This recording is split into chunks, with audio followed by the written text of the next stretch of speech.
Hello दोस्तों, कैसे हो। स्वागत है आपका अपने यूट्यूब चैनल परीक्षा फल में। आज हम आपको बताएंगे कि ट्रिग्नोमेट्री यानी कि त्रिकोणमिति कैसे करते हैं। इसको आज बेसिक से लेके समझाएंगे और बहुत अच्छी तरीके से समझाएंगे। और इस वीडियो को पूरा देखना। अगर पूरा नहीं देखोगे तो वीडियो समझ में नहीं आएगी। जब वीडियो समझ में नहीं आएगी तो वीडियो देखने का कोई फ़ायदा नहीं है। और अगर आप हमारे YouTube चैनल के नए मेहमान हैं तो हमारे YouTube चैनल को सब्सक्राइब जरूर कर लेना।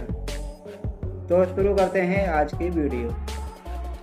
त्रिकोणमिति सीखने से पहले आपको कुछ पता होना चाहिए, जैसे कि त्रिकोणमिति के अंदर जिन पॉइंटों का बार बार प्रयोग किया जाता है, यानी जिन त्रिकोणमिति अनुपात का प्रयोग किया जाता है वो कौन कौन से होते हैं। तो दोस्तों, आपको इस समय स्क्रीन पर दिखाई दे रहा होगा, वो हमारा एक साइन होता है, ठीक, जिसका पूरा नाम साइन ही होता है। और दूसरा कोस होता है जिसका पूरा नाम कोसाइन होता है। और तीसरा टेन होता है, और जिसको हम टेंजेंट के नाम से जानते हैं। उसके बाद होता है एक सेक। उसके बाद हमारा एक कोट होता है जिसको हम कोटेंजेंट के नाम से जानते हैं, ठीक। उसके बाद एक होता है सेक, जिसको हम सेकेंड के नाम से जानते हैं। और इसके बाद एक होता है हमारा कोसेक। क्या होता है? कोसेक होता है, जिससे हम कोसेंट कहते हैं। मतलब कुछ समझ में आया नहीं आया? ठीक है, ठीक है, देखिए दोबारा समझिए, ठीक। क्या? साइन। और दूसरा कोस। ये कोस कैसे बना? ये कोस कैसे बना देखिए ध्यान से, कि हमारा साइन था। क्या था? साइन था। साइन के आगे हमने क्या करा कि हमने साइन के आगे को लगा दिया। क्या लगा दिया? को लगा दिया। पहले हमारा साइन था, ठीक। साइन के बाद हमने क्या करा कि साइन, इस वाले साइन के आगे हमने को लगा दिया। तो को लगाने के बाद में ये बन गया कोसाइन, ठीक। क्या हो गया? कोसाइन। कोसाइन के हमने सिर्फ 3 ही अक्षर शुरू वाले लिखे हैं, यानी कि क्या लिख दिया हमने? कोस बना के इसको लिख दिया। उसी प्रकार आता है एक हमारा टेंजेंट। टेंजेंट के भी हमने शुरू के 3 अक्षर ले लिए, तो इसको क्या बना दिया हमने? टेन बना दिया, ठीक। उसके बाद हमने क्या करा? उसके बाद में हमने फिर क्या करा कि टेंजेंट का आगे फिर को लगा दिया। तो ये हो गया को टेंजेंट। अब को टेंजेंट है तो हम क्या करते हैं कि शुरू के 3 ही अक्षर हम लेंगे, ज़्यादा नहीं, सिर्फ 3 अक्षर लेंगे। तो ये 3 अक्षर ले लिए, तो हमने क्या हो गया, ये हमारा बन गया कोट बन गया। ये वाला क्या बन गया? ये वाला कोट बन गया है, ठीक। उसी प्रकार सेसेंट है, इसको हमने 3 अक्षर लिखा इसको, और उसके बाद इसको हमने सेक के नाम से जानना शुरू कर दिया। उसके बाद इसका आगे सेसेंट का आगे हमने को लगाया, तो कोसेंट हो गया। कोसेंट का हमने क्या करा कि इसका कोसेक लिखा। क्या लिखा? हमने इसका कोसेक लिखा है, यानी इसका हमने सेक और सेक का आगे को लगाने के बाद ये कोसेक ही पूरा लिखना पड़ता है। बस एक यही है जो 5 अक्षरों का है, वरना जितने भी और बकाया हैं वो सब 3 अक्षर के ही हैं। सिर्फ एक यही है 5 अक्षर का, ठीक है। तो समझ में आ गया होगा कि अनुपात, त्रिकोणमितीय अनुपात कौन कौन से होते हैं। इसके बाद क्या होता है कि इन त्रिकोणमितीय अनुपात के कुछ विलोम होते हैं, जैसे कि साइन थीटा। साइन थीटा का उल्टा होता है कोसेक थीटा, यानी जो उल्टे बन लिखेंगे हम उसको बटे में लिखेंगे, 1 बटा करके, ठीक। उसके बाद आता है क्या था? Cos theta. कोस थीटा का उल्टा क्या होता है?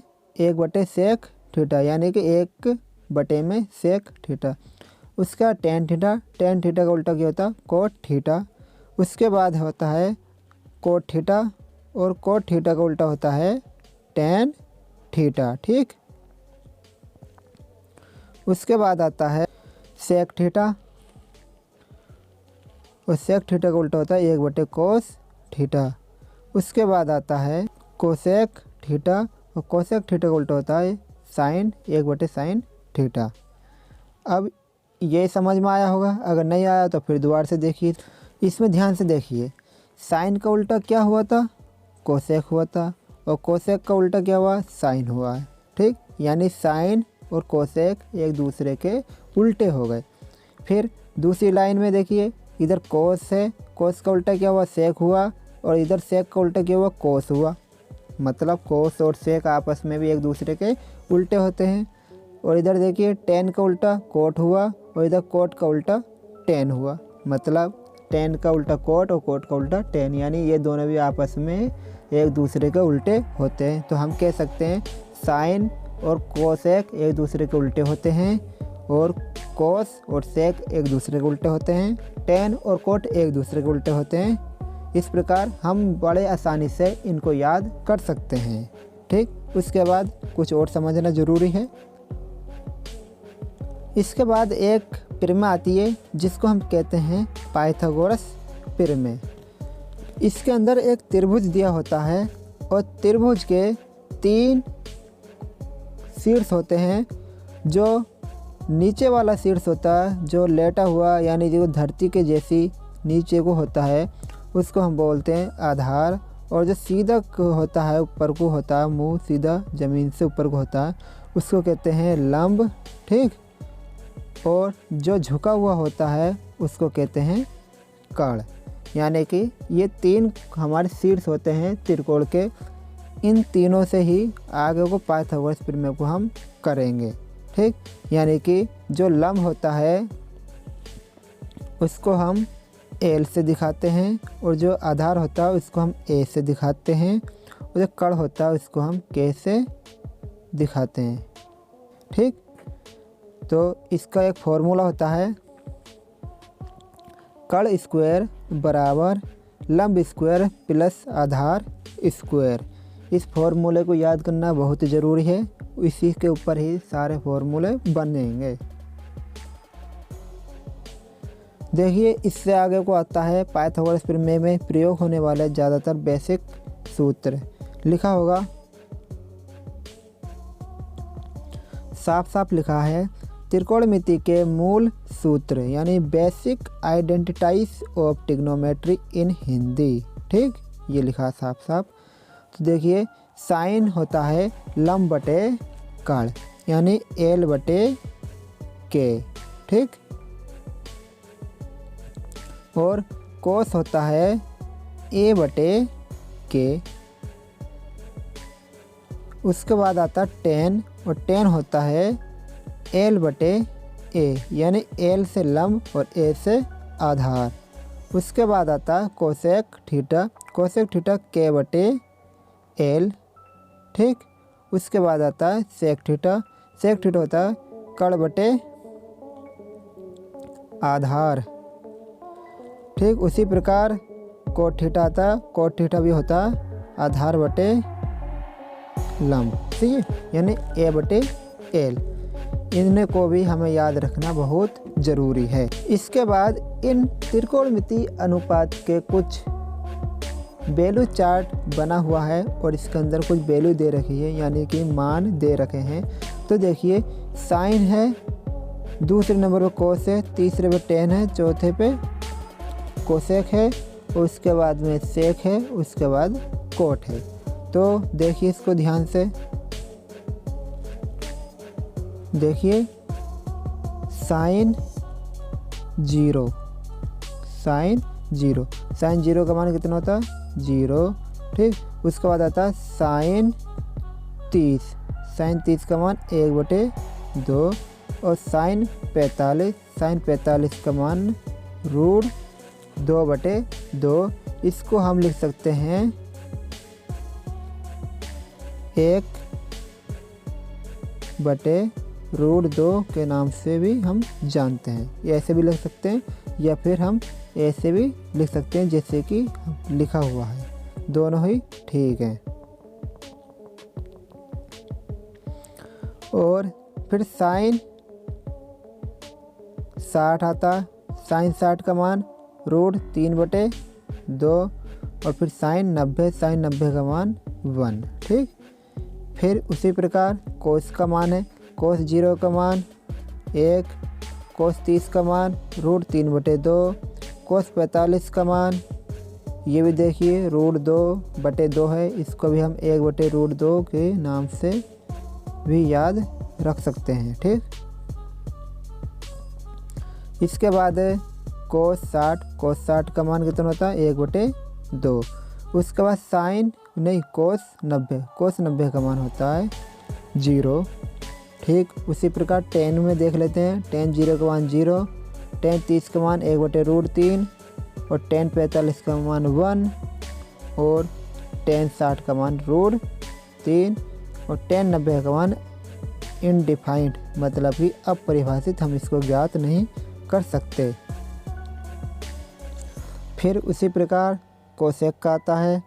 कोसेक 0 का मान अनडिफाइंड और 30 का मान 2 होएगा और tan बस कोसेक 45 का मान √2 और कोसेक 60 का मान 2/√3 और कोसेक 90 का मान 1। ये कैसे हुआ, ये देखिए ध्यान से, ये कैसे हुआ। इसमें क्या करते हैं कि देखिए ध्यान से, साइन और कोसेक पता होगा कि ये दोनों एक दूसरे के उल्टे होते हैं। या उल्टे होते हैं, जो साइन का मान होंगे वही कोसेक के उल्टे मान होंगे बिल्कुल। ठीक, जो कोस के मान होंगे वो कोसेक के एक दूसरे के उल्टे होंगे। ठीक, उसी प्रकार टेन के और कोट के ये दोनों भी एक दूसरे के उल्टे होते हैं, तो इनके भी एक दूसरे के मान उल्टे होंगे। मतलब कि उल्टे का मतलब ये नहीं कि आगे पीछे, यानी 1/2 में होंगे। जैसे कि हम किसका कर लेते हैं, हम मान लेते हैं साइन का कर लेते हैं। साइन 90 का मान, साइन 0 कर लेते हैं। साइन 0 का मान 0 आया, कितना आया 0 आया। अब कि साइन थीटा बराबर 1/कोसेक थीटा होता है। ठीक, क्या होता है, कोसेक थीटा होता है, ये तो मालूम ही होगा।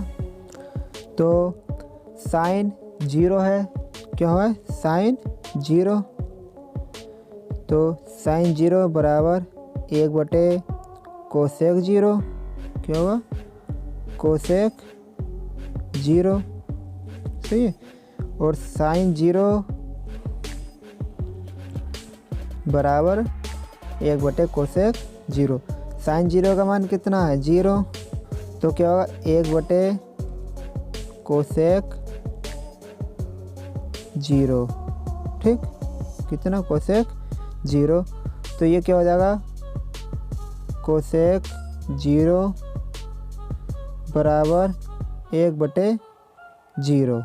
ठीक, यानी जब 1/0 आ जा तो समझ लेना चाहिए कि ये हमारा अनडिफाइंड हो जाता है, यानी अपरिभाषित हो जाता है। तो हमने क्या बताया, साइन 0 के ऊपर बताया था हमने, तो ये क्या हो जाएगा कोसेक 0 क्या हो जाएगा अनडिफाइंड, ये वाला, यानी कि 1/0 ये होता है अनडिफाइंड यानी अपरिभाषित, जिसको हम ट्रिग्नोमेट्री के सिर्फ आज हमने फॉर्मूले ही बताए हैं। हम अगले वीडियो में कुछ क्वेश्चन लेकर आएंगे और क्वेश्चन के बारे में ही हम आपको पूरी तरीके से ट्रिग्नोमेट्री कराएंगे। ठीक है, आज सिर्फ फॉर्मूला ही हमने से आपको समझा दी। इन फॉर्मूलों की आप तैयारी रखिए और अगली वीडियो पार्ट बी में हम आगे के फॉर्मूले सहित सवाल कराएंगे। ओके।